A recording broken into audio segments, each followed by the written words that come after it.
Negative views towards the economy helped drive voters to the polls this election. And now, according to new CBS News polling, more Americans are already feeling better about the economy. 42% of registered voters say the economy is, quote, good. That's a 6% jump from October. CBS News Executive Director of Elections and Surveys, Anthony Salvanto, joins us now. Anthony, as the votes are still being tallied in various parts of the country, it's interesting that you have all this new data about how people are already feeling 3 weeks after the fact. So take us through how voters feel about the Trump transition so far. Positively, in a word, Ed. Let me show you what that looks like, right? How's he handling the transition? 59% approve. Now, what happens here is you're looking at all Americans here, whether people voted or not. In fact, let me show you that breakdown and how people feel about the results of the election, right? For people who voted, especially those who voted for Donald Trump, happy or satisfied.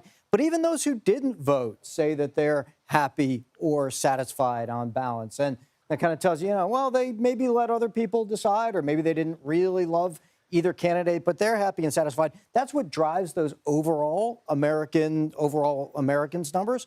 And take a look at these splits, though. When we get back to partisanship, Ed, you get Republicans who are excited and optimistic, even more so than they were in 2016, the first time he got elected. Democrats concerned and scared, but not necessarily motivated to oppose him or do things to oppose him. They're more sort of less paying attention, a little bit maybe exhausted from the election campaign. They're sitting a few plays out. That 4% concerned, 1% scared Republicans, that would be an interesting group of people to meet. and in your last group of numbers, are the 13% who are angry but didn't vote. That's the poll up or shut up group of people, right? Like if you didn't vote, you're not allowed to have an opinion, many people would say. Interesting that 13% of non-voters are angry about it, but didn't show up.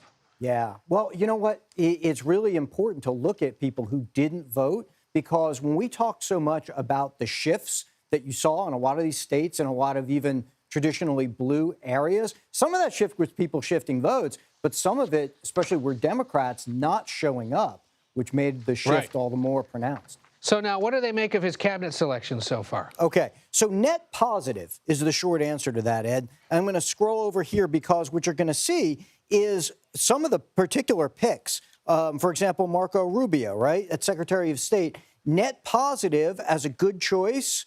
And there's a third who still haven't heard enough to really weigh in on it. But again, net positive, but even perhaps more importantly for Donald Trump's voters, what were they expecting? They're overwhelmingly positive on this. Another one, let's say RFK, we tested this for HHS, right? Again, net positive for people who have a view, very positive for Trump voters. I will say this, you hear some pundits talk about whether these are unconventional picks or surprising picks, but at the same time, remember, Donald Trump did very well, continues to do well in the polling, among people who say that the overall political system is completely broken, needs to be completely changed. And maybe this is part and parcel of that. And that's part of why these legal victories today are so significant, because as Harry Littman told us earlier, if career prosecutors are deflated by all this, well, that's exactly what Trump was campaigning to do. And he's accomplished a political victory, perhaps, while also taking a legal one today. Anthony Salvanto with the numbers. Thank you as always, sir. Thank you.